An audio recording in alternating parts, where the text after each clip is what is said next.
Hello, everyone, and welcome to episode 44 of the North Star podcast.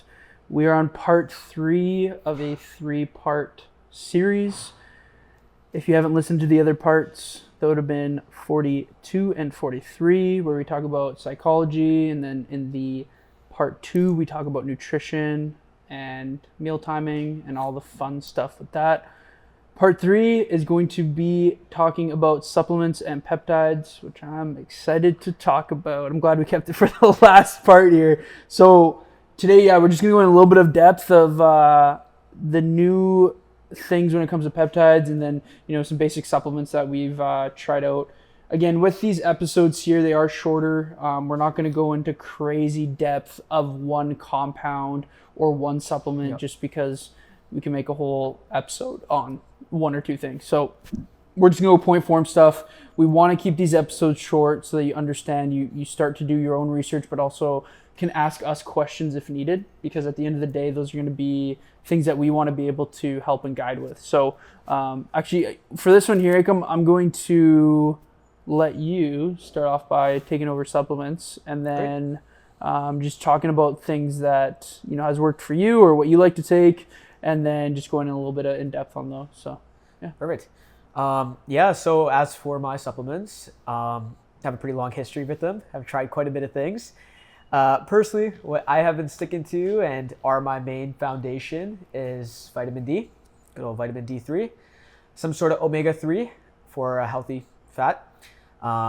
Protein powder is always great just because of the convenience of protein powder. Mm-hmm.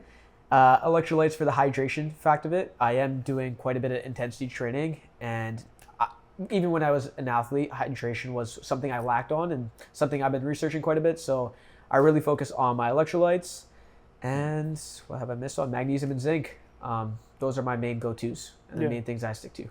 Yeah, I think briefly talked about electrolytes.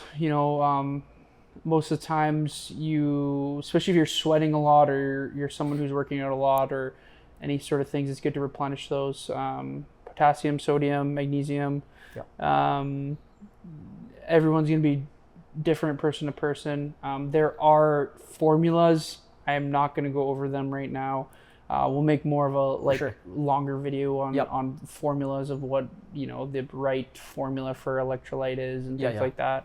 Hydration as well. You talk about vitamin D, mood support, energy, things like that. Omegas, anti-inflammation, helps with inflammation. Especially if you're not getting enough in your diet. I think the cool note that we were just chatting about a little bit off the podcast was about like a 1-to-1 ratio. Yep. Do I think that's probably realistic for most people? Probably not. Yeah. Like to hit 1-to-1, you got to be very diligent with having. So, like 3-to-1, that's pretty usually good. Like basically for every omega-6 you have, or so for every 3 grams of omega-6 you have 1 gram of omega-3. I think that's pretty realistic. There was a study I saw, most people have a 16-to-1 ratio. There was a crazy study I saw, the American, like a North American diet. It's mostly a 16-to-1. So for every 16 grams of omega-6 you have 1 gram of omega-3. That's most people's diets. So if you get closer to that, even if you go from 16 to 10, man, that's a big difference. That's a big difference, right? Yeah. So it's just, again, working slowly on those opposite ends. Creatine is another thing, actually. Yeah, creatine. Yeah, we'll talk a little bit. Yeah. You mentioned magnesium and zinc. Yep. Right? Magnesium, I like to take. I've experimented with different magnesiums. Yep. Currently, I'm taking magnesium malate. Malate, okay. Personally, more for performance recovery. I do like to also mix a little bit of magnesium biglycinate before bed for sleep. That's what I use. Yeah, if you're gonna do biglycinate, look for sleep. Citrate or oxide, I can't remember which one, but one of them, it actually can basically clear you out. Like it can make you have the shits, man. Like if you take too much. Yeah. So you got to be careful with. I can't remember if it's citrate or oxide off the top of my head, but you got to be careful. Zinc is more for immune health. Make sure that's something that you got to be aware of as well, especially around the times where it's like colder out and it's around flu season and things like that. That's like vitamin D uptake will be good. Especially. You had mentioned creatine, so you can, kind of chat a little bit about that too. Yeah, so. Creatine is something that we naturally use, ATP creatine, in our body. And I think for most people, I feel like some people are scared to take it. I think there are a lot of misconceptions. I think it's getting a little bit better. Yeah, it's usually since it's gotten a little bit better for sure. Typically, that's usually when I talk to moms or something like that. Yeah. I think it's just one of those things. There's a lot of myths about it that you'll hold a lot of water weight and stuff like that. But it's pretty simple. Like you would just want to take 5 grams or in a scoop and just. Yeah, sometimes like I think the water weight proportion people misunderstand. It's usually water in your muscle. Yeah, exactly. So you have like a fuller, more hydrated muscle. Yeah. So that'll help obviously with recovery. If you have more hydration held in your muscle, that's better. Creatine is found in foods. Just the clinical dose of what they've seen to maximize performance, it's like 1 kilo of red meat. Like most people are not eating that a day. So that's where it can help. Now it's been showing more in like beauty products and gummy bears, dude. There's a lot of cool stuff for cognitive health, and there's more research coming on that now, not just performance. Yeah, but more about brain. And usually most times 5 grams creatine a day. I don't really personally believe too much about the loading phase or the timing of it. Well, timing they have shown. If you really want to do splitting hairs, it's after performance. So if you take your creatine, but then like if you always forget to take it after a workout, it's like, well, it's better just to take it every day at the same time. That's what I do. I can't, otherwise I forget. Yeah, you just forget, right? Paired with carbs, creatine. So if you're an athlete and you really like want to know the nitty gritty, creatine after workout paired with carbs, sugar, glucose, whatever. Usually a little bit uptake, a little bit better. But overall, most times 5 grams a day. I don't personally think the loading phase. I think the loading phase is more for supplement companies to make more money. Because if you're now taking a loading phase, you're taking 4 times the dose. Tub goes by quicker. I would just say start with 5 for most people. So. And we covered quite a bit for supplements, right? Yeah, I would say. Was there any other ones that you wanted to kind of go over at all? Mainly, it's just if you're deficient in anything, then that's it's hard to know. Most people, vitamin D, magnesium, Ekam said. There's fiber, actually. That's fiber. You could use a fiber supplement if you really wanted to, or you could just eat more fruits and veggies. I know that's super simple for me to say, but usually eating, and you know what? I just realized that we didn't talk about digestibility when it comes into the nutrition, actually. And I think I'll just briefly talk about that. So you got to also make sure you're eating foods that make you feel good, right? The reason I said that was because, if you're not consuming foods that make you feel good, and because I said like just eat vegetables and fruits, well, you have to also eat those things that make you feel good and are able to actually digest properly. If every time you eat broccoli, you absolutely feel like horrible, it's probably find a different vegetable source. There's variety, right? There's so much variety. Yeah, there's so many different things at the end of the day. And ideally for that, I would just say, find things that suit you. Protein powders can be very helpful. Green supplements can be helpful. Again, they're dependent, right? They're called supplements for a reason, right? Use them as your tools. If you have 0 vegetables for the day and you have a greens powder, focus on, but like, you get busy. Don't get me wrong, man. Sometimes, I'll be honest, there's some days I maybe eat 1 serving of veggies. I'm busy. I'm on the go. I didn't prepare as much as I would like to. So I'll take a green scoop. The water and boom. Whatever, right? And just hit kind of the thresholds for the day. Just builds a good, amount of vitamins and minerals in your diet if you forget, but use them as a tool, man. That's why they're called supplements, right? Any other supplements you want to talk about or chat about?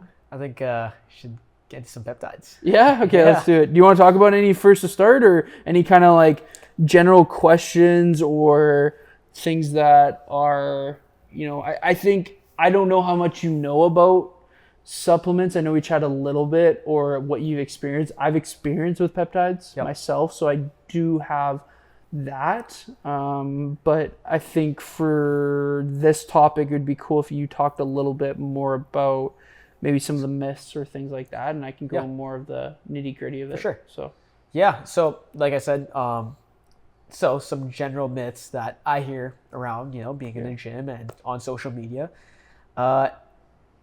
So is it true that if you would to stack peptides, you are going to get results a lot faster, but also increase your risk?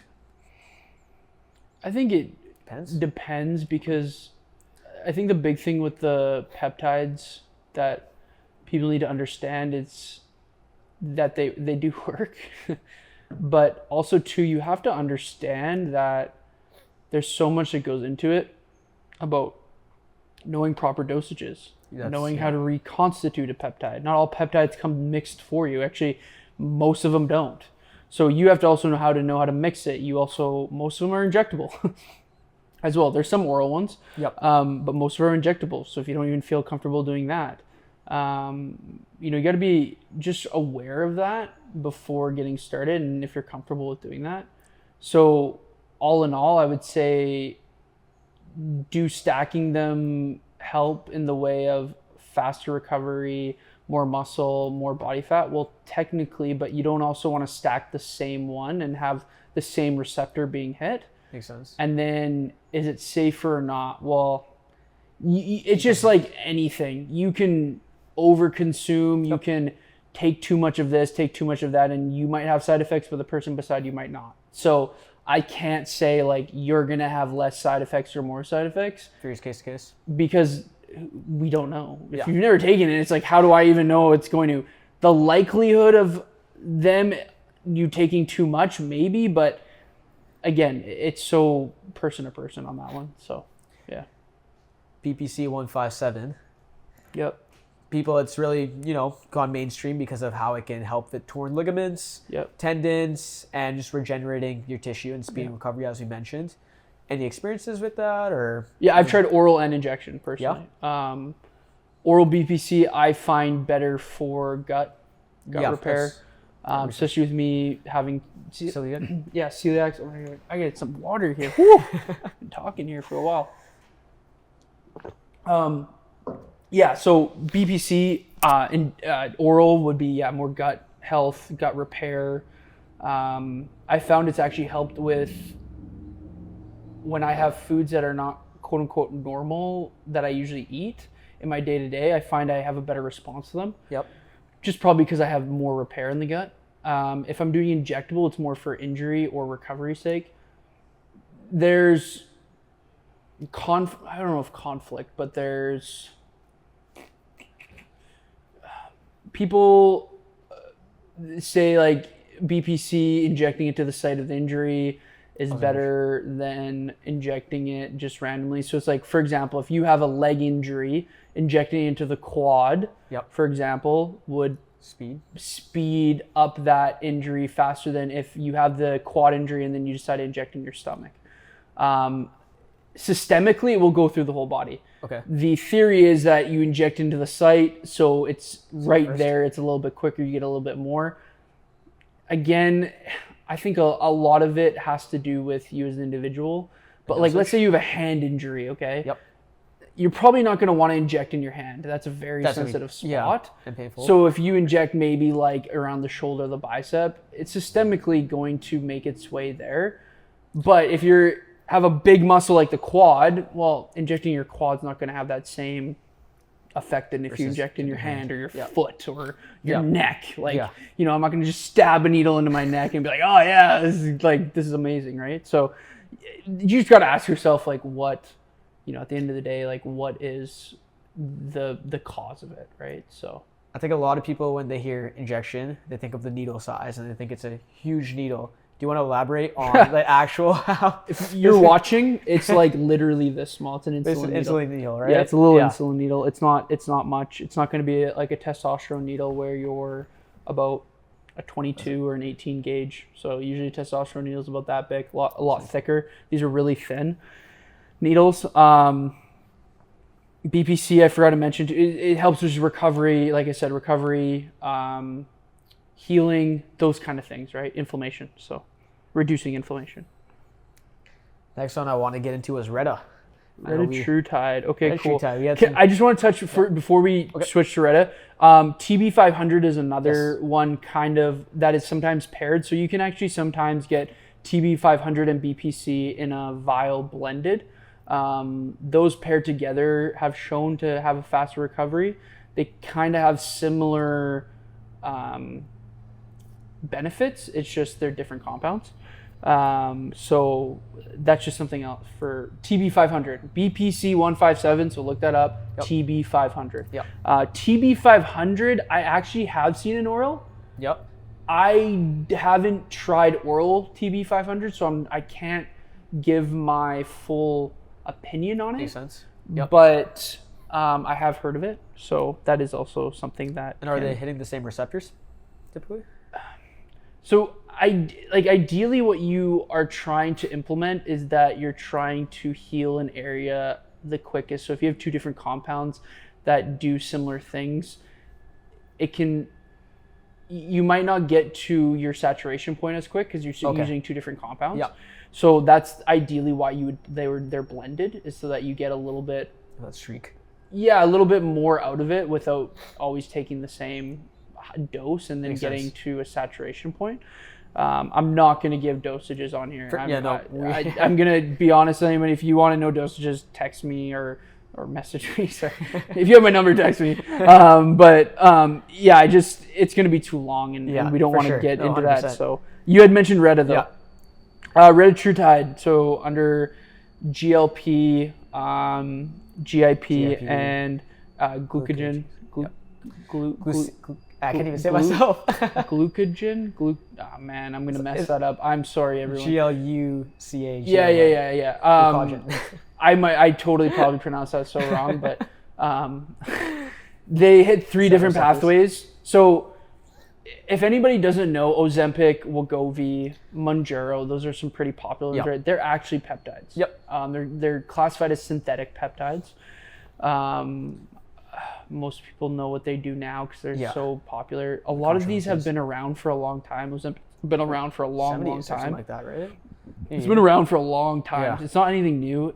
The side effect of it was weight loss. Yeah. That was the thing. That's why it became very popular. Now they've just gone better. So Reta hits similar receptors as tirzepatide, which is Mounjaro. But it also has the other effect where it can help you lose body fat more efficiently.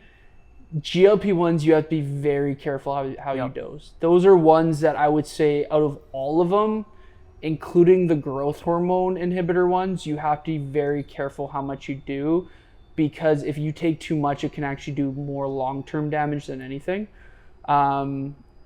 When you're looking at any of them, Reta is going to probably be one that most people would probably benefit the most when it comes down to it. Reta you cannot get from a pharmacy. Okay. So that is, any website online is quote unquote, you would say black market, but the way they can get away with it is because they are selling it for research purposes. Oh, wow. And at that point, you are allowed to sell it because technically when it's in your hands, you can do whatever you want with it. If you want to inject your mice at home, cool. But I'm telling you right now, there's no one injecting their mice at home. They're injecting themselves. So you have to also understand that as well. But be very careful how you dose it. They do work. I know they work. I know a lot of people that have tried them. I've seen amazing results with them. So about that, so we've talked about the fat loss side of it. When it comes to preserving actual lean muscle tissue, right, and body mass, would you say somebody who's getting into it primarily for fat loss that they should also keenly focus on their foundation, such as their nutrition, their training, and then add that as somewhat like a supplement on top to enhance that? Or because I feel like a lot of people would also see peptides and go like something as they could rely on it, right, and use it as a crutch. Yeah. So when you're looking at GLP-1s, the biggest thing is most people would probably benefit from a microdose of a GLP-1, so a lower dose. You'll still get the effects of it, just not it won't crush your appetite where you won't eat, which you don't want it to crush you. You still want to have an appetite. Having an appetite is healthy, and you want to make sure you're weightlifting. eating enough protein so you don't lose the muscle. Those are going to be probably the biggest tips when trying to take a GLP-1. So Yeah, makes sense. Yeah. This one is something I've been researching just recently, something that is a new thing. I just want to hear your input on this because there's not enough science or research on this. But have you heard of pre-trial or like the exercise mimetics at all? Yeah, so like SLU, PP, 332. PU, 332. Yep. Cardarine does the same thing. It's not a peptide, but cardarine's another compound. Yeah, so I haven't tried it. Yep. It comes in oral form usually. Like tablets, right? Tablets. I'm going to try it, but I just haven't yet. Yeah. I'm trying to try different things just to see how they respond. Do you think that'll be the next big thing in the future? You know what? A lot of these, a lot of them improve your mitochondria health. So 5-amino is another one. 5-amino. Why can I think of? There's so many different. If you look 5-amino peptide, it'll come up. I think it's like 5-amino MQ. 5-amino MQ. I'm pretty sure, but that's another one. MOTC is another one. These are all oral? No, 5-amino is oral, but you can also get injectable. MOTC is injectable. NAD is another one that helps. I remember that one. Yep. Methylene blue helps. These are all different compounds. They're pretty cool. Methylene blue's trippy though, man. If you've ever taken it, I've never taken it, but I've been hearing quite a bit of it. You pee blue. Yeah. Yeah, you literally pee blue. Yeah. It's like you literally pee blue. It's an oral methylene blue. I think you can get injectable. I'm pretty sure I've seen injectable methylene blue, but it's not common. Yeah, mostly oral. It's really weird though when you pee blue for the first time. You're not dying. That is what happens. And those are just going to improve mitochondria health. So if you think lack of energy, there's a podcast that I was listening to. I think it's called SS31. And so sometimes when you take these mitochondria, it's that your mitochondria needs to be repaired. So SS31 actually helps repair it because sometimes you don't see the benefits from the mitochondria ones. Most people do though. Don't get me wrong, but some people need to take SS31 before they take these because they need to repair their mitochondria, and then they take things that will boost the mitochondria from there.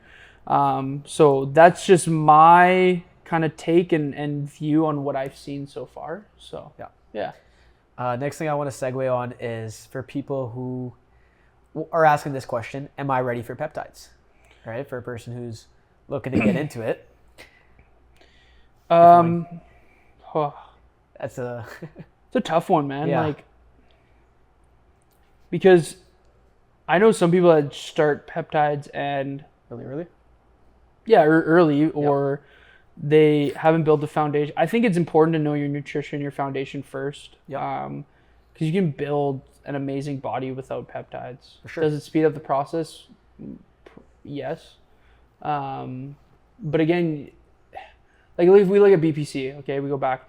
If you have an injury, it'll help with it can help with recovery and things like that, but you might just need it for the injury, right? Doesn't mean it's gonna gain 20 pounds of muscle, right? But it can help with an injury in that case, or BPC oral, could help repair the gut, which then could help you long term later on.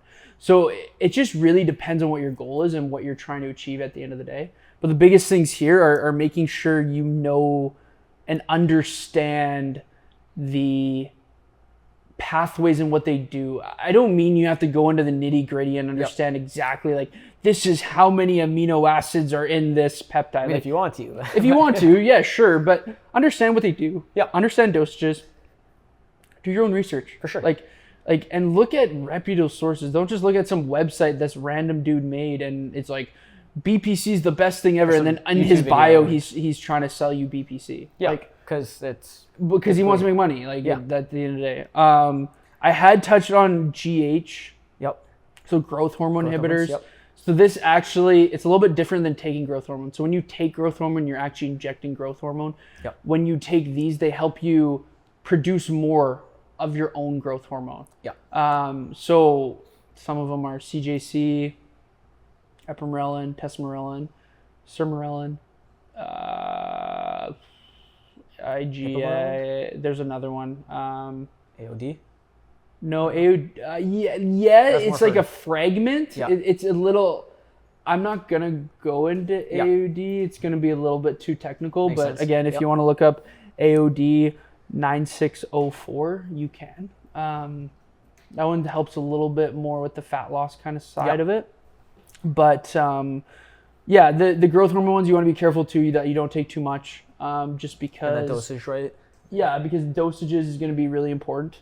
But also to making sure that you understand that these are in cycles, right? Yeah. You're not going to be taking this. Some of them you can take long term, like depending on your dosage, depending on who you are and what your needs are. But you just got to be careful.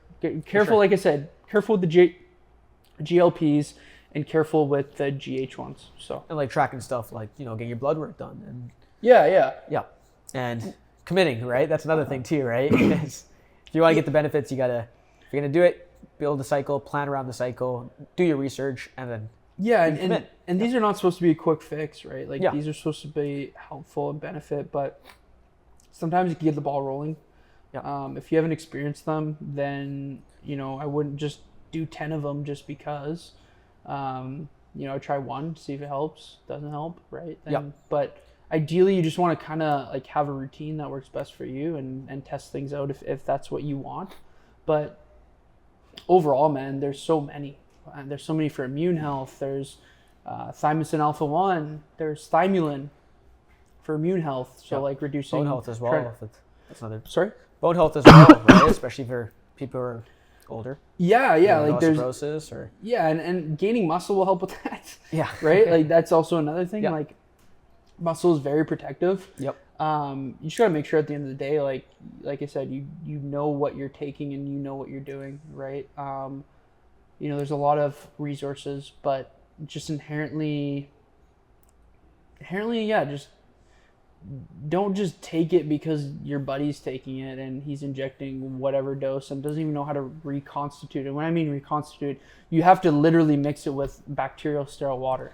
Yeah, you're not just don't just take tap water and then just put it into the vial. Like you have to buy specific water to make it more soluble. Is that why? Just so there's no like bacteria. In the injections, right? Like, and also too, you're injecting it into your body, so you want to make sure the water is sterile. Yeah, you don't want to be injecting just random ass water from the swamp, right? So you just water, just a little dip. Yeah. You gotta make sure you know, right? And there's places online to show you how, videos, and a lot of people just find a reputable source though, right? Yep. I know a lot about it. I know a lot about reconstituting. I've done a lot of my research on it too myself. But again, I taught myself these things, right? I looked at certain people. Like you can usually filter out who's just trying to sell you something or who's actually trying to provide real information too, right? So, yeah. Great. Yeah, we covered through a lot. Any side effects or, mitigation things that you think that either you dealt with, something like, personal stuff you would want to mention, like, hey, these are things that to watch for. Like side effects would be more the GLPs and the GH. Or any typical reactions? GLP, if you, like I said, if your hunger's destroyed, you really bad gut pain, things like that, like you just gotta be careful, right? You just gotta make sure that you're aware of those things. GH, you can suppress and you can kind of overdo it as well, so you just got to be careful. I would say those two categories are your biggest ones.